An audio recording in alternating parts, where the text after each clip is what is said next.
I went to Ghana. I stayed at a beautiful hotel. When I walked into the room, right above the headboard was a humongous photograph of Queen Elizabeth. And I thought to myself, now I am going to go to bed tonight with the shadow of Queen Elizabeth hanging over me. What kind of dreams was I going to have that night? Fam, this is one of those videos that shakes your mind, not your emotions. Today, we are reacting to a powerful message from Dr. Arikana Chihombori. We call her Mama Africa. Mama in Africa, in Swahili, it means mother. A woman who speaks boldly about colonialism, Africa's stolen wealth, and the mental chains many of us don't even realize we're still wearing. This is a powerful video. I came across it and I said, wow, my subscribers, my followers need to see this. The world needs to see this. They need to hear this. Full credit goes to the original creators of this video. Watch this all the way to the end, because after the clip I'm coming back with some very real thoughts, especially for Africans and the Caribbean people. If truth matters to you, subscribe, hit like, and let's get into it. I went to Ghana. I stayed at a beautiful hotel. When I walked into the room, right above the headboard was a humongous photograph of Queen Elizabeth. And I thought to myself, now I am going to go to bed tonight with the shadow of Queen Elizabeth hanging over me. What kind of dreams was I going to have that night?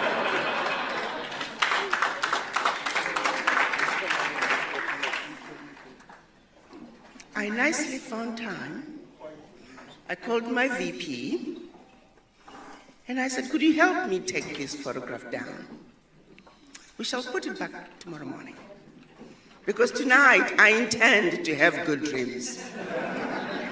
Why is it that in 2024 we still have the photograph of Queen Elizabeth hanging over the walls of hotels in Ghana, and not a single photograph of a king or a chief from Ghana?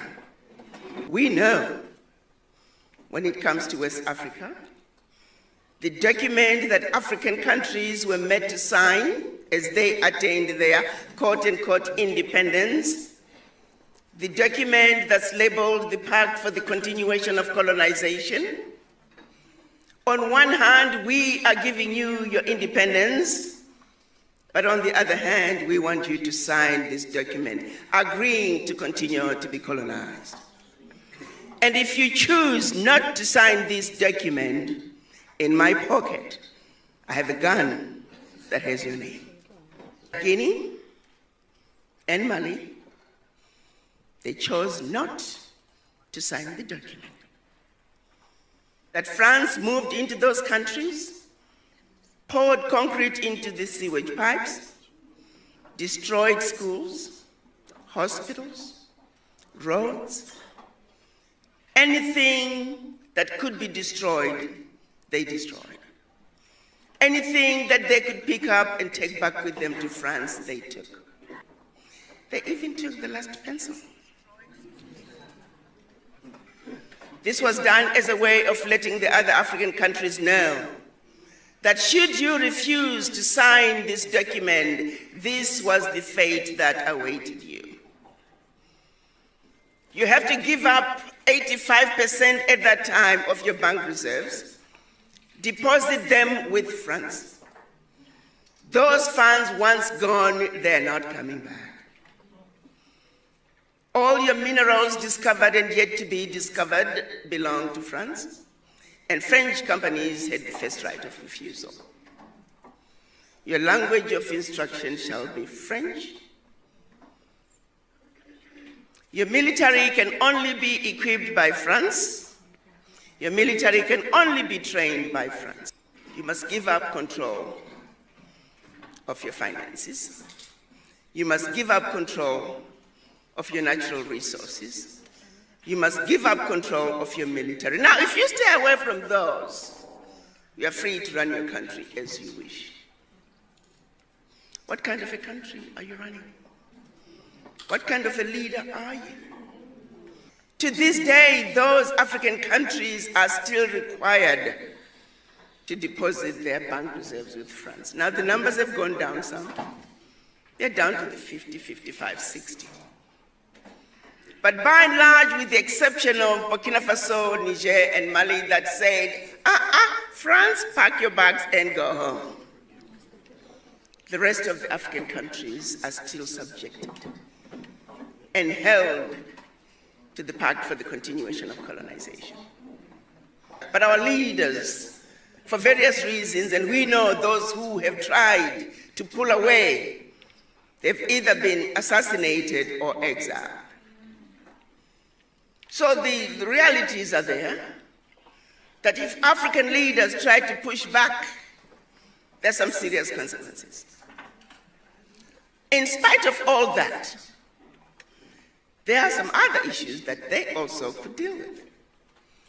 We know the NGOs are nothing but wolf in sheep's clothing as they come into our countries.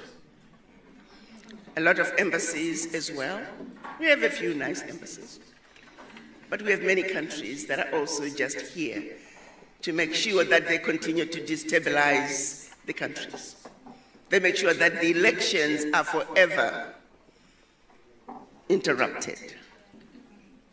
Why is it that we are all fully aware that the loans that are being given to African countries, the loans that have been given to African countries for centuries, are frivolous loans that have been paid 1,000,000 times over?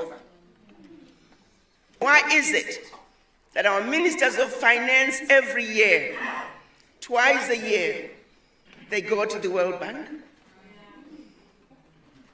They know what's going on, but they say nothing.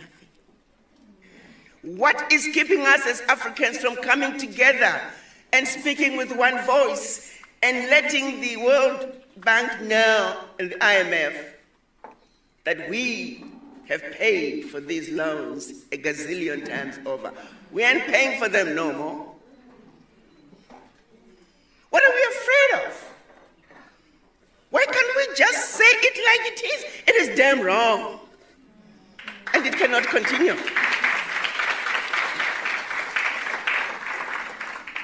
But we are afraid. You see, they defeated us where it matters the most. That even things that we have the ability to change, we are afraid of changing them.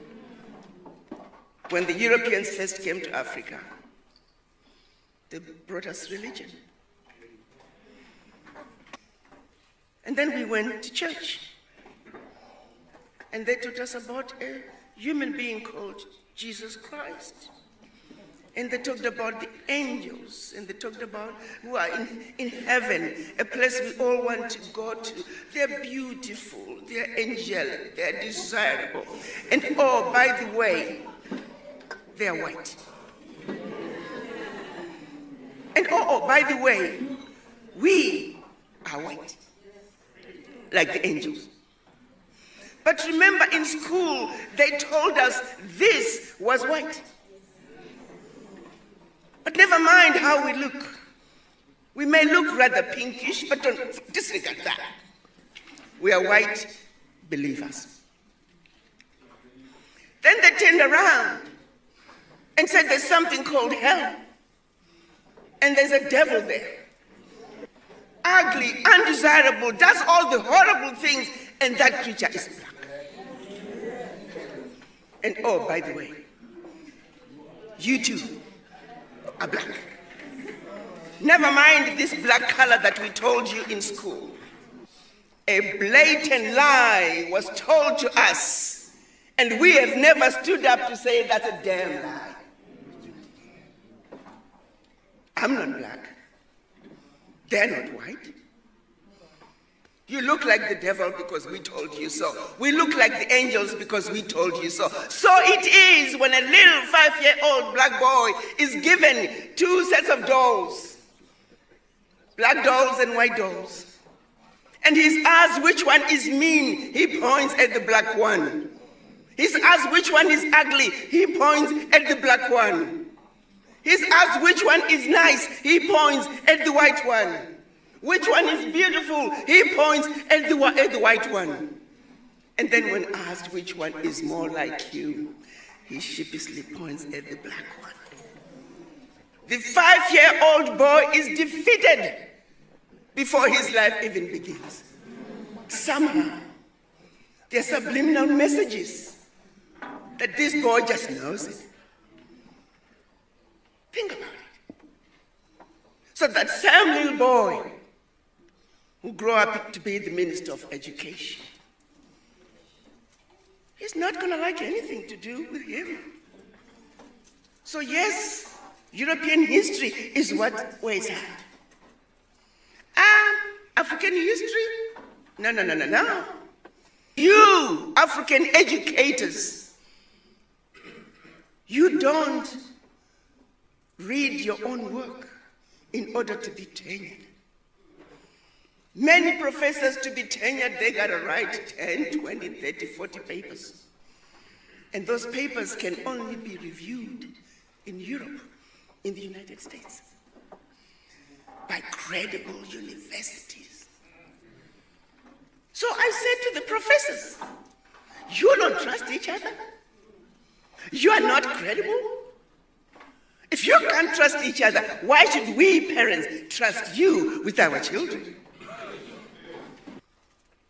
To be tenured in universities in Africa, your work has to be reviewed outside Africa.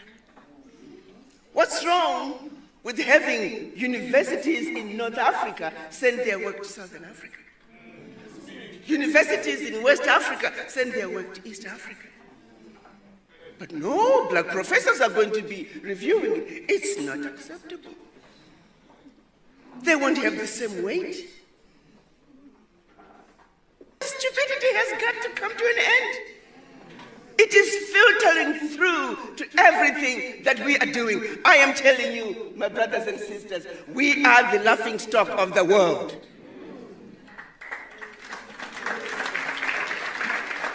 The current U.S. ambassador to the United Nations, and I'm going to call her out, she was fired by President Trump when I was going to Washington. She used to come to my office, and she would say, Ambassador, talk to the ambassadors. They need to speak up. When she was the former Assistant Secretary of State for African Affairs, she said, Ambassador, I'll be sitting on this side with the American side, and there'll be the Africans over there. She said, if they could just say some obvious things that would help her come back and make decisions and recommend certain changes. But the Africans don't speak. Tell these ambassadors to speak up. Why are we afraid? Because we were defeated where it matters the most, the man. So no matter how hard we try to change our Africa, until we heal from the legacy of colonization, nothing we try to do is going to succeed. If we don't heal from the legacy of colonization, we will continue to be used as instruments of our own self-destruction.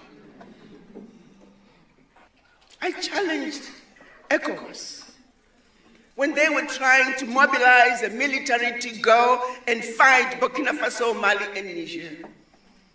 Oh, we can have a coup. I said, help me understand something.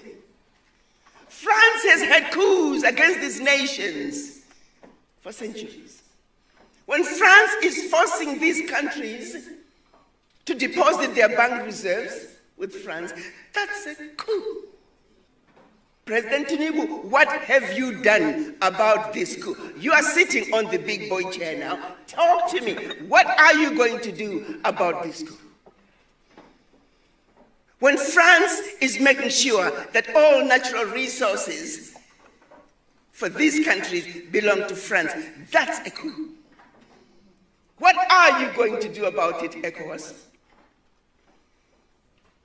But somehow, we don't see them as coups because it's the white men doing it. If a black man was doing the same thing to another black man, oh, you know, they'll call them out in a heartbeat.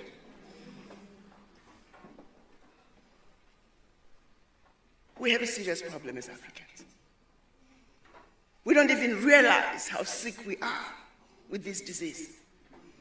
We are not just sick at home. We are not just sick in the doctor's waiting room.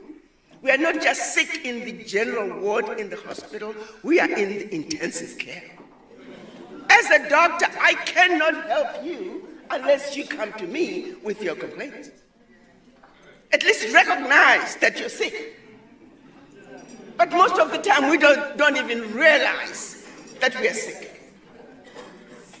This stupidity that is going on in Africa has got to come to an end.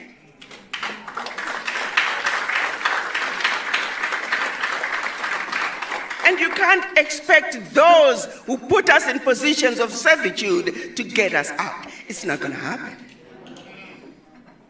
When is the African going to wake up? The African is stupid in Africa.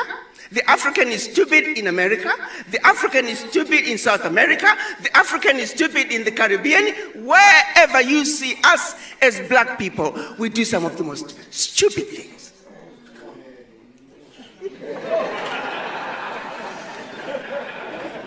You go into neighborhoods.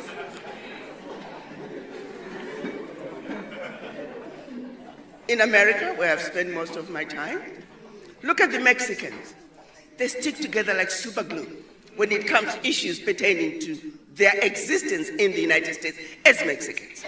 The Irish, the Jews, the Chinese, the Indians ask for their voices loud and clear because they understand the importance of unity. They don't have to love each other, but they understand when it comes to issues pertaining to their sheer existence, they must stick together like superglue.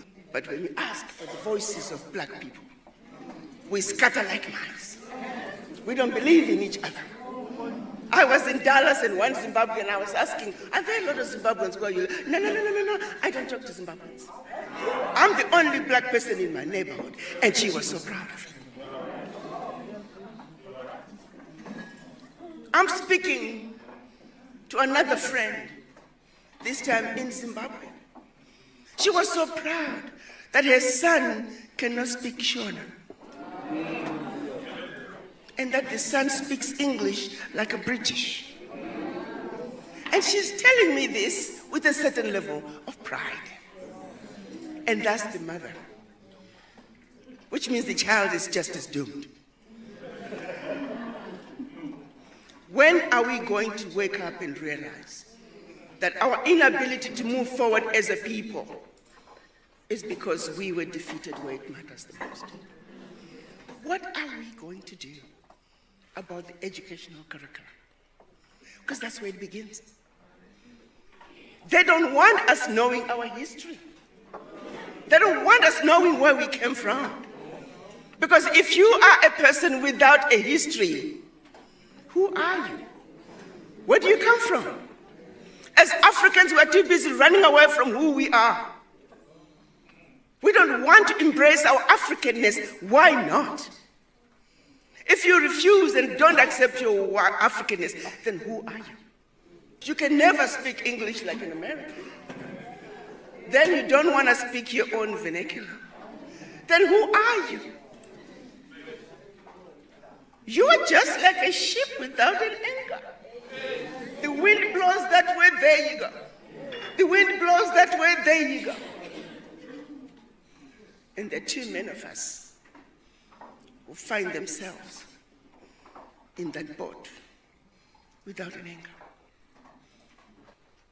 What's happening in Burkina Faso must be supported.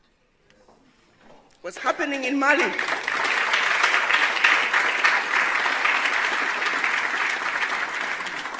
must be supported.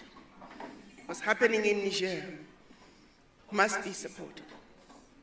If you care the least bit about our future, how else are we going to get France out of Africa? How else are we going to get Britain, Germany, all those former colonizers? They're now in as multinationals, siphoning billions out of Africa, using safe havens to hide their returns. We know they're here. They are now wolf in sheep's clothing. If you look at the move that Niger made, by simply saying, France, you can no longer buy our uranium for 80 cents a kilo, when we know very well you're selling it for 200 euros per kilo. Niger was realizing about 1 billion out of the sales of its uranium a year, while France was realizing close to 300 billion. That one move alone, when Niger said, if you want our uranium, 200 euros a kilo, please. Immediately, 300 billion. 1 minute. It's not going to take much to change Africa. We got what it takes. If there's one thing we're very fortunate of, we're endowed with everything the rest of the world needs. We don't need the world. The world needs Africa.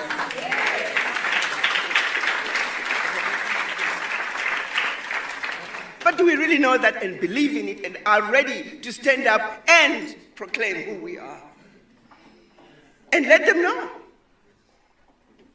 But I've sat in meetings where I've seen ministers, America, can you help us with this? Europe, can you help us? Begging endlessly for something that we have. Whatever they are giving you is what they stole from us. And they are giving you peanuts. When are we going to stop being outsmarted by these people? They come to give you aid. You know very well that's your money. But we're so grateful. It's the same thing they're doing at the United Nations. When Africa is supposed to be at the UN Security Council as the 6th and 7th members of the UN Security Council. But you can't have veto power. So come on in, Africa. Oh, we got a kiddie chair over here for you. Sit over there, we got some cookies. Sit over there and be quiet while we take care of business. And we entertain that. Wow. What's wrong with us? What gives me hope is that we have a vibrant African youth who are saying enough is enough. We are not taking this anymore. This abuse has got to come to an end. The exploitation of the African continent has got to come to an end. As long as there's a country called Malawi, as long as there's a country called Gabon with 1.5 million people, as long as there's a country called Eswatini, Berlin Conference is alive and well. And that's where we get defeated internationally through trade. Oh, you're all equal. You are a sovereign nation, Eswatini. You are a sovereign nation, Togo. You are a sovereign nation, Malawi. So let's go to the market. You, Malawi, with your little basket, with 3 eggs, you're coming to the market. And here comes China with truckloads of eggs. I once was told that Zimbabwe thought, well, let's see if we can sell eggs to China. Let's supply some eggs. They're bringing stuff to us. Let's give them eggs. So I told the president, ask people to go do some research and see how much eggs we need to send to China. The report came back and said, Mr. President, the amount of eggs we produce the whole year, that's one breakfast in China.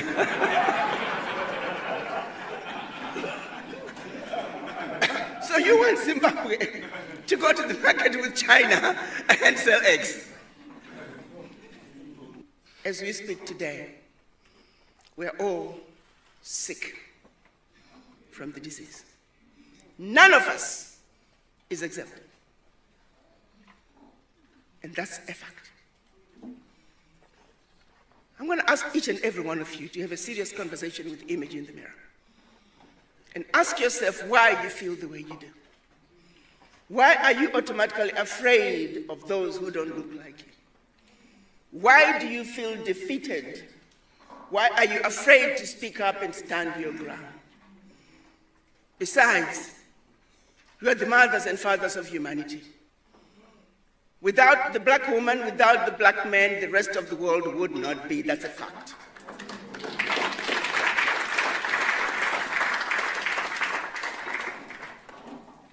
We civilized the world. They came to Africa and stole everything that they never had. Came back with what they stole from us and made us believe that they gave it to us. But they want the history to start from here, so we don't talk about what happened before. My brothers and sisters, we are inheritors of an amazing continent. South Africa is an amazing country. We have people like Nelson Mandela, Walter Sisulu, our very own president. People who suffered and sacrificed everything for this country to be free. Why are we trying to disrespect them and go back? South Africa should lead the way. Nigeria should lead the way. Kenya should lead the way. We have countries that should lead the way because they have what it takes to take Africa where Africa needs to be. Leaders cannot do it alone. If we are not ready to implement those ideas and think he can do it as leadership alone, it's not going to work. I was discussing the issues of the quote-unquote coups in Burkina Faso, Niger, and Mali. One African said, but Ambassador, why do we have to do coups to change government? Why can't we just do like the Chinese do? I said, son, let me ask you one question. During the pandemic, the Chinese built a 10,000 square foot hospital bed in 1 week. Are you Africans ready to do that? I said, son, until you start having the mind of a Chinaman, you can never be like a Chinaman. We have some serious introspection to do. We have some serious thinking to do. We're not asking you to love each other. We simply understand. We want you to understand that while there is a certain level of camaraderie that exists in other races, there was a strategy put in place to make sure that we remain divided and conquered. Fear was intentionally instilled in us, so we will be forever fearful for nothing, but we're just afraid. Is South Africa ready? Is South Africa ready to lead the way? To stand up and say enough is enough. That we can no longer continue to be exploited. We can no longer continue to be treated as second-class citizens in our own land. The future is bright. If only we could understand that the power is in our hands. We have a bigger role to play as citizens. Let's believe in ourselves. Let's stand up for what's right.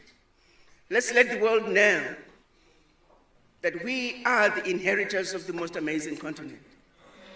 But they can no longer continue to allow our resources, our inheritance, to fund the educational systems in their countries, to fund the healthcare systems in their countries, to fund the infrastructure development in their countries, while we are languishing in poverty. And they have the audacity to tell us that we're poor people. How dare they? Former President Jomo Kenyatta, he said when missionaries arrived, the Africans had the land and the missionaries had the Bible. They taught us how to pray with our eyes closed. When we opened them, they had the land and we had the Bible. Marcus Garvey, he said, a people without the knowledge of their past history, origin, and culture is like a tree without roots. Patrice Lumumba said, the day will come when history will speak. Africa will write its own history. It will be a history of glory and dignity. The time is now. There is no turning back. Africa, wake up.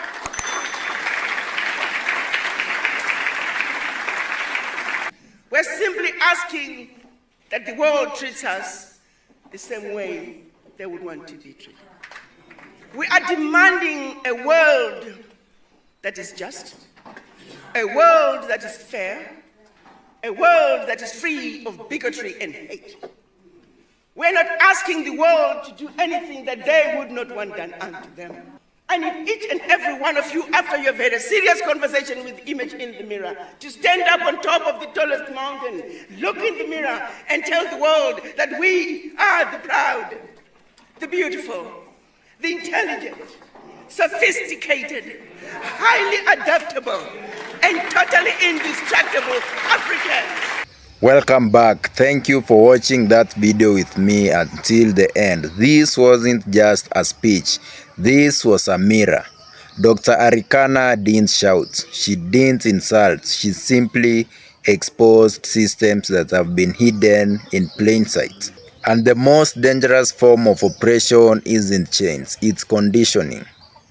That moment when she talked about removing the Queen Elizabeth portrait from her hotel room in Ghana, some people will say it's just a picture.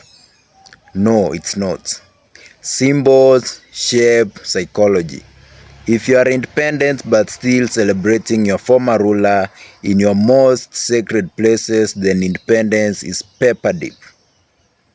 Decolonization doesn't start with laws, it starts in the mind. Now let's talk about something most people have never even heard of. The so-called Pact for the Continuation of Colonization. Imagine fighting for independence and then being told, you must keep your money in European banks. You must use their currency. You must buy weapons from them. You must ask permission to develop your own resources. That's not independence. I can call that remote control. The Niger uranium example should make anyone angry. Africa sells uranium for cents. France sells it for hundreds of euros. And then the same countries turn around and say, Africa is poor, Africa needs aid. No, Africa is robbed. That's not business, that's legalized theft. Dr. Rikana said something very uncomfortable and very true. Much of the aid Africa receives is money stolen from Africa, returned in tiny portions with conditions attached. You take billions, you give back millions, then you demand obedience. That's not generosity, that's control disguised as kindness. Now this is where the conversation gets real. Colonialism didn't just steal land, it rewired minds. It taught Africans, your language is inferior, your culture is backward, your skin is a disadvantage.